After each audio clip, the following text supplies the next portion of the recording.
Kwa ujumla, hali ya usalama Zanzibar imeendelea kuwa shwari, tulivu na salama, hali iliyowezesha wananchi kuendelea na shughuli zao za kijamii na kiuchumi bila bughudha yoyote.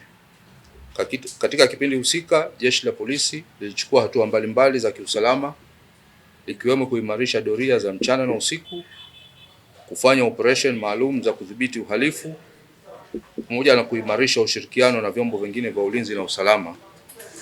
Hatua hizi zimesaidia kudhibiti na kupunguza matukio ya uhalifu ikilinganishwa na kipindi kilichotangulia. Kwa ujumla, hali ya usalama katika mikoa yote ya Unguja na Pemba imeendelea kuwa shwari, tulivu na salama na kuwawezesha wananchi kuendelea na shughuli zao za kijamii, kiuchumi, kisiasa bila bughudha. Katika kipindi husika, Jeshi la Polisi lilitekeleza mikakati mbalimbali ya kiusalama ikiwemo kuimarisha doria za mchana na usiku, kufanya operation maalum za kudhibiti uhalifu pamoja na kuimarisha ushirikiano na vyombo vingine vya ulinzi na usalama. Jeshi la Polisi pia limeendelea kutoa elimu ya usalama kwa wananchi, hususan kupitia mikutano ya hadhara, vyombo vya habari na ushirikiano na viongozi wa shehia, lengo kubwa likiwa ni kuimarisha dhana ya ulinzi shirikishi. Ushirikiano huu umechangia kwa kiasi kikubwa kubaini na kuzuia matukio ya uhalifu kabla hayajatokea. Hali ya usalama kwa ujumla kwa kipindi cha Januari hadi Disemba 2025, jumla ya makosa makubwa ya jinai yaliyoripotiwa katika vituo vyetu yalikuwa ni 2386 ikilinganishwa na makosa 3145 kwa mwaka wa 2024. Hivyo kuna upungufu wa makosa 759 sawa na 24.1%.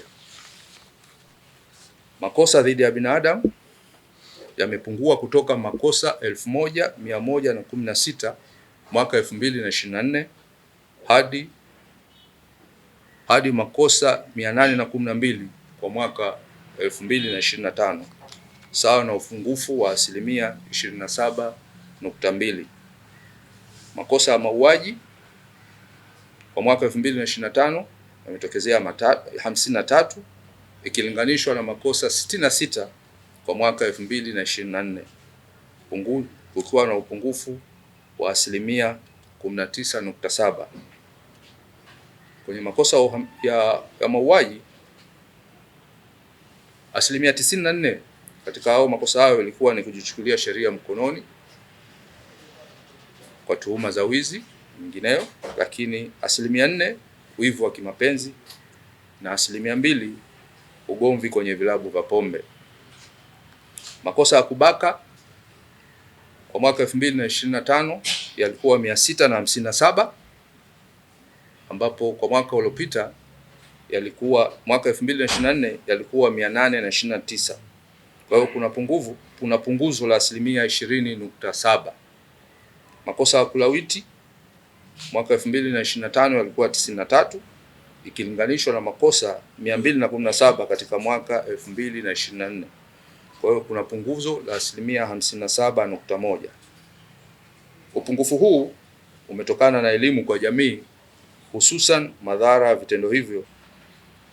Makosa ya usalama barabarani, kwa upande wa usalama barabarani, makosa haya ya jumla ukamataji na nini yameongezeka, ambapo ni makosa kwa mwaka 2025 ni makosa 71,495 ikilinganishwa na makosa 50,016 kwa mwaka 2024. Hivyo kuna ongezeko la 43.0%.